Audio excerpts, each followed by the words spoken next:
প্রতিবারের মতো এবারও আমি সানরাইতে সব কাম আউলায় বইছি।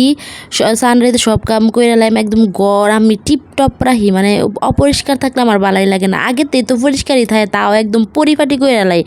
আজকে একদম সব কিছু আউলায় আলছি, ফ্রিজ সাফ করছি, সেলফ আর এদিক দিয়ে সুকেসের কাপড় সব কিছু নামাইছি। সব কিছু কাপড় আলাদা করলাম, যে কিনতাম না এটি ছেড়ে দিয়ে এলাম। গরম কাপড় শীতের কাপড় খুব সব কিছু আলাদা করবাম। আর ওই সাইডে রান্দা বহাই দিছি ঈদের দিনের লেগে। আমি সানরাইতে রান্দা লাই, গুস্তু টুস্তু এটা রান্দা লাই ঈদের দিন, কারণ আমার অর্ধেক বেলা ঘুমাই জায়গা। আমি 12টা-1টা পর্যন্ত ঘুমাই, পরে রান্দাম কোন সময় সেমাইটাও রান্দা লাই। ঠান্ডা সেমাই খাইতে পছন্দ করে আইনের ভাই, এর লেগে রান্দা। সেদিন নুডলসটা পোলাওটা ভাতটা ওটা সকালে রান্ধি। এই যে দুধ নামাই থইছি। আর এদিক দিয়ে যে সব কাম করতে করতে আমার ফিটটা যে বেঁকে গেছে, সব একদম আওলাইছি, ঘর মুছতাছি, মানে সব কাম। এদিক দিয়ে ইফতারি খায়া আর খাইছি না, রাত 11:30টার সময় ভাত খাইছি, একদম অনেক খিদা লেগে পড়ছে। আর এদিকে দেখবেন আমার মা 7 আপ আর আমার লেগে জুতা লয়ে পড়ছে। আমি অবাক হয়ে গেছি, মার সাথে একটু মনোমালিন্য হয়েছে কয়দিন ধরে। আইনের আর আমার ভাইয়ের কথা কই না, তাও হচ্ছে সারপ্রাইজ দিছে। এমনি প্রতিবারে আপনার ভাইয়েরে আমার মা দেয় কিছু না কিছু, দেয় টাকা পয়সা বা কোনো কিছু দেয়। এবার হাতছে নিত না, হ্যাঁ নিতই না অনেক। পরে আমার মা বোনের সাথে একটু মলমানিল হয়েছে, তাও পরে জিয়েরে দিল, জুতা দিয়ে গেল। আমি সারপ্রাইজ হয়ে গেছি, নিবার চাইছিলাম না।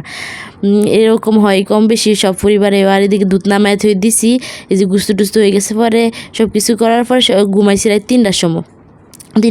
ঘুমাইলে পরে সকালে উঠছি 11:30টার সময়। উঠার পরে একের পর এক মানুষ আইতেই আছে আঙ্গর আশেপাশে, যে আমার কত বাগনি ননদ দেবর সবাই রে কেড়ে টেহা দিছি, শত টেহা গেছে গা। আমি এই 10টা টেহা আমি পাইছি না। আর পাই আমি কেমনি, আমি তো বাইতেই পারিছি না। ঈদের দিন গড়ই হইতে রইছি, বয়ে রইছি, কাম করছি।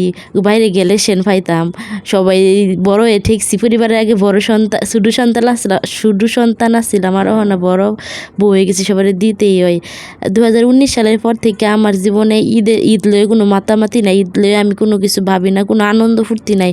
2019 সালের পর থেকে আমার জীবনে মানে ঈদের কোনো আনন্দই নাই। এবার তাও এই যে জামাটা কিনছি আমার মা দিছিল, 4টার সময় কিনছি, 2:30টার সময় গোসল করে পরে আমার বাগনি ননদে একটু ভিডিও টিডিও করে দিছে। একলা বাসাত বই দিছি।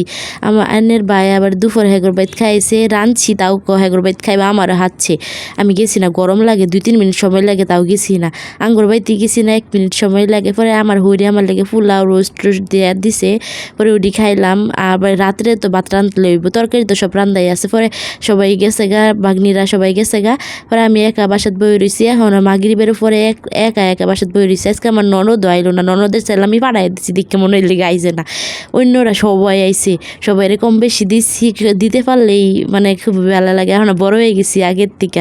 আর আগে খালি মানুষের কাছ থেকে পাইতাম, আর না খালি দিওনি লাগে, যে বই রইছি, ভিডিও টিডিও করতেছি আর মোবাইল টিপতাছি। এই ভাই আজকে আমার সারাটা দিন কেটে গেলেও হানা মাগরিবের নামাজ এই আজান হয়ে গেছে, সন্ধ্যা হয়ে গেছে একটু পর।